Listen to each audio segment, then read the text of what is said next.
On March 15, 1783, General George Washington addressed his men at Newburgh as they were on the verge of revolt.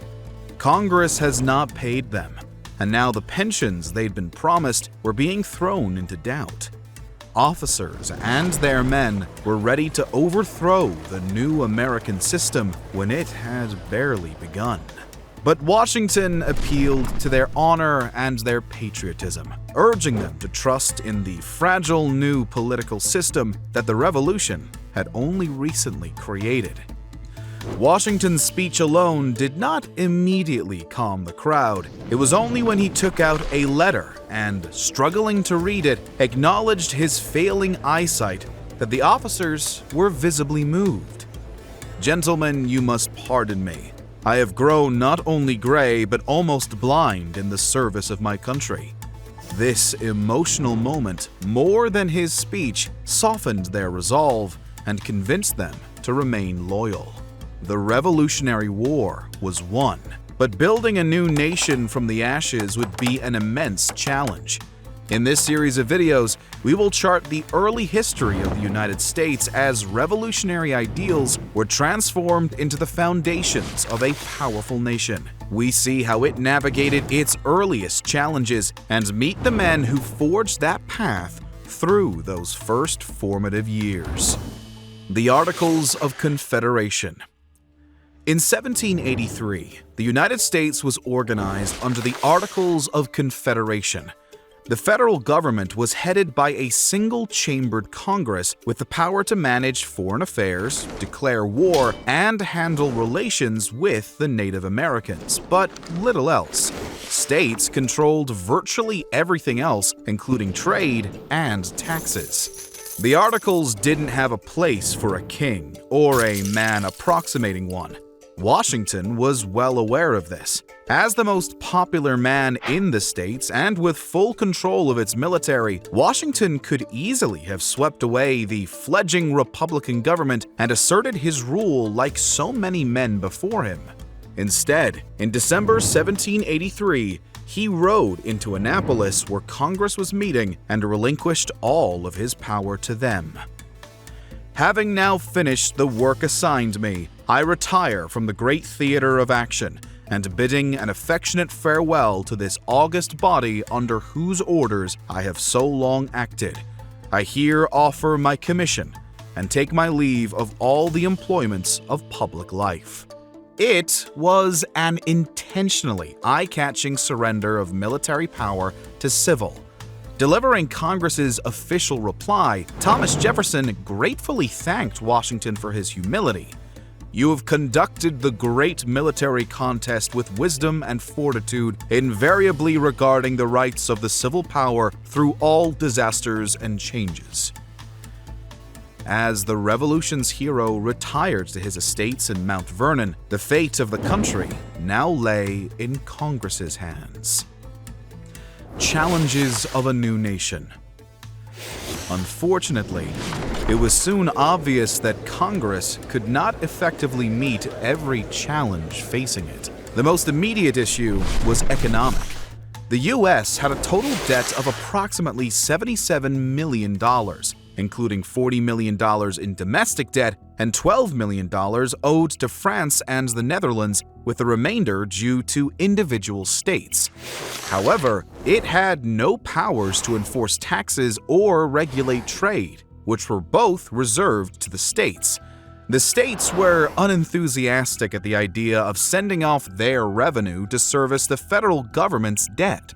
When Congress tried to implement an impost, a sort of tax on trade, which would require the consent of the states, New York, Pennsylvania, and Rhode Island all blocked it, leaving Congress impotent and unable to meet its financial demands. Within the states, the Revolution had caused significant economic disruption. Trade with the West Indies and England had been vital for several states, especially in New England, and their economies were slow to recover. It is no wonder that they weren't happy to kick extra money to Congress. Congress at least had broad powers in foreign relations, but here too they struggled. Britain still commanded a lot of economic might and territory in the Americas that were initially denied to the United States.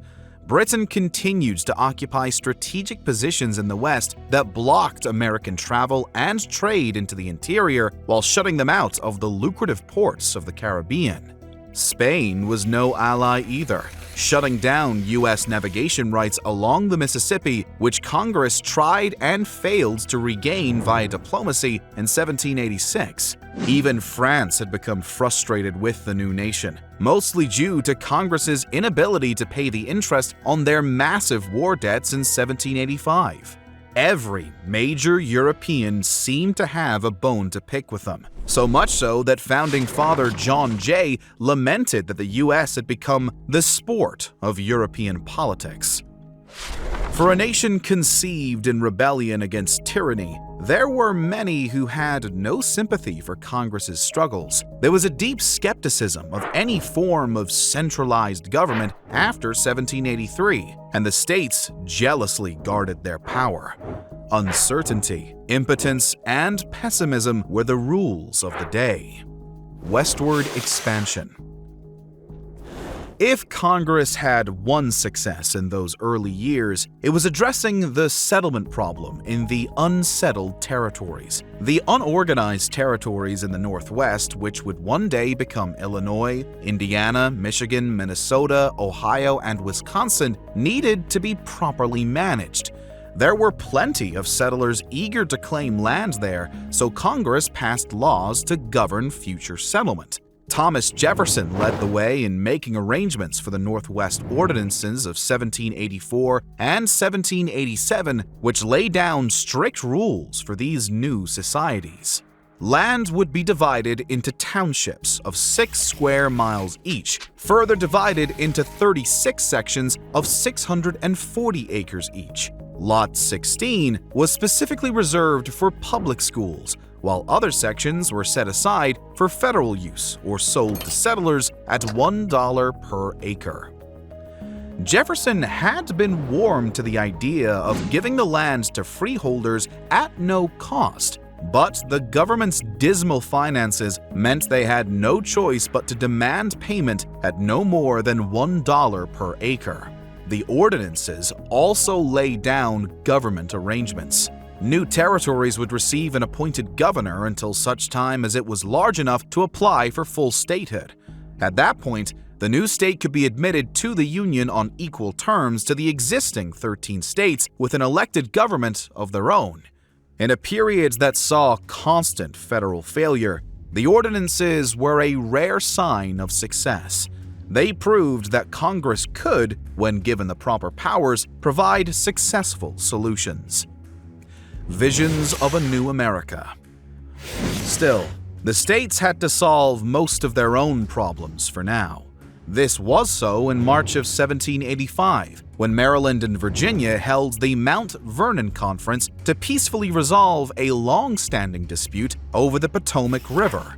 This example of interstate cooperation outside the structures laid down by the Articles of Confederation impressed men like James Madison, who saw in it a model for interstate cooperation on matters of trade and taxation. Seeking to emulate their success, Congress summoned a convention to discuss expanding its powers over economic affairs. The convention opened at Annapolis in September of 1786, but only 5 states were in attendance.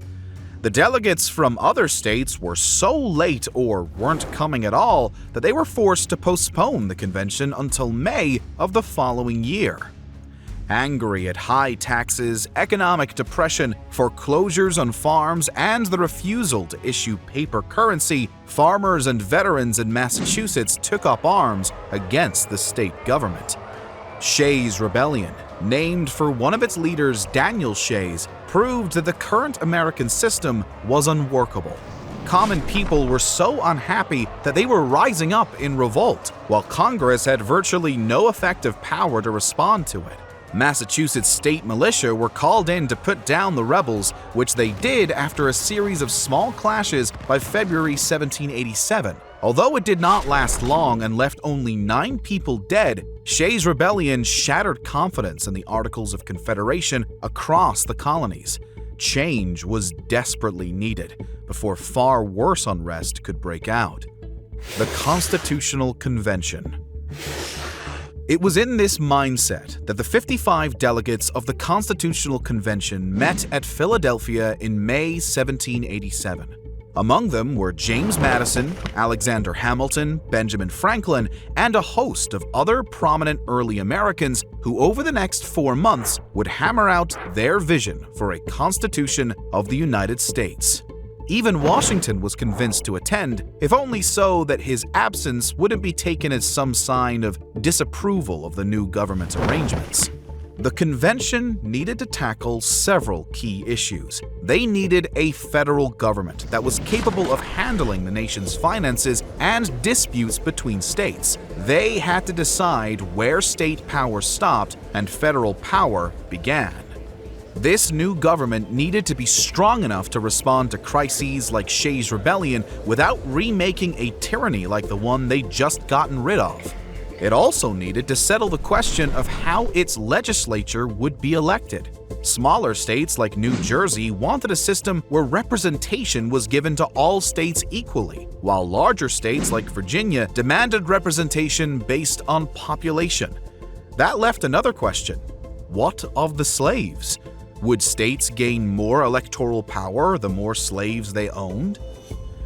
The system they devised is one of the most famous and long-standing political systems in history. The Constitution of the United States called for 3 branches of government: a legislature to make laws, an executive to implement them, and a judiciary to adjudicate them.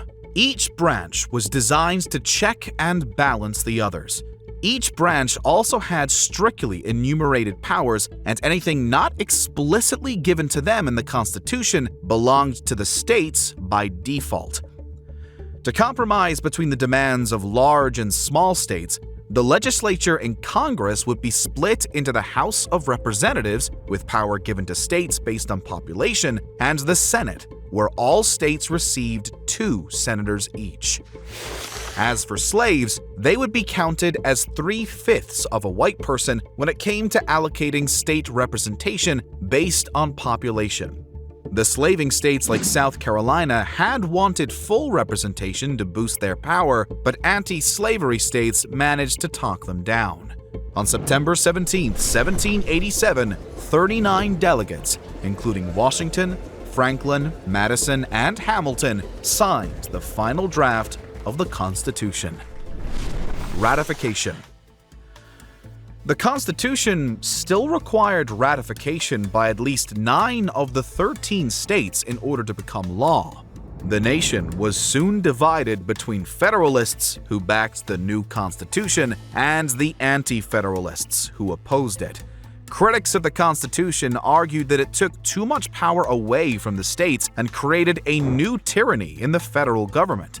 Others argued that the system did not do enough to empower common people and would be ruled by a narrow class of political elites. Supporters countered that the new Constitution would provide the federal government only with the necessary powers to avoid the paralysis that had plagued it under the current articles. Madison, Hamilton, and John Jay published a collection of essays known as the Federalist Papers, which not only sought to gain support for the Constitution, but also laid out key principles of federalism, checks and balances, and separation of powers that would shape the nation's governance. Delaware was the first state to ratify the Constitution on December 7, 1787. Pennsylvania followed 5 days later, and New Jersey 5 days after that. Georgia and Connecticut ratified in January of 1788. Massachusetts did the same in February after intense debate, with the backing of revolutionary icons like Samuel Adams, John Hancock, and Paul Revere probably tipped the balance for the Federalists. Maryland went in April, South Carolina in May, and with New Hampshire's ratification on June 21, 1788, the Constitution had its 9-state backing. Virginia, New York, and North Carolina would ratify by the end of 1789, leaving only Rhode Island, who wouldn't settle on support until May 1790. The framers had enough support for their constitution to get to work. The first presidential election was conducted through the Electoral College, where state legislatures chose electors who then cast votes for the presidency. Most citizens did not vote directly in this system. There was never any question over who would win. George Washington was the most popular figure in the United States, with a proven track record of loyalty, discipline, and humility that was perfect for a fragile new government concerned about ensuring the limits of its own power. Washington was elected unanimously by the delegates and sworn in as the first President of the United States on April 30th, 1789. He faced the task of leading a new nation with an untested political system, from an office whose powers were not fully defined yet in a world where democratic republics on this scale were unheard of. The great American experiment had difficult days ahead if it wanted to survive. If you'd like to help us keep creating and get early access to our videos, behind-the-scenes content, and other perks, consider becoming a member right here on YouTube or joining us on Patreon. Every bit of support helps. And as always, thank you so much for watching.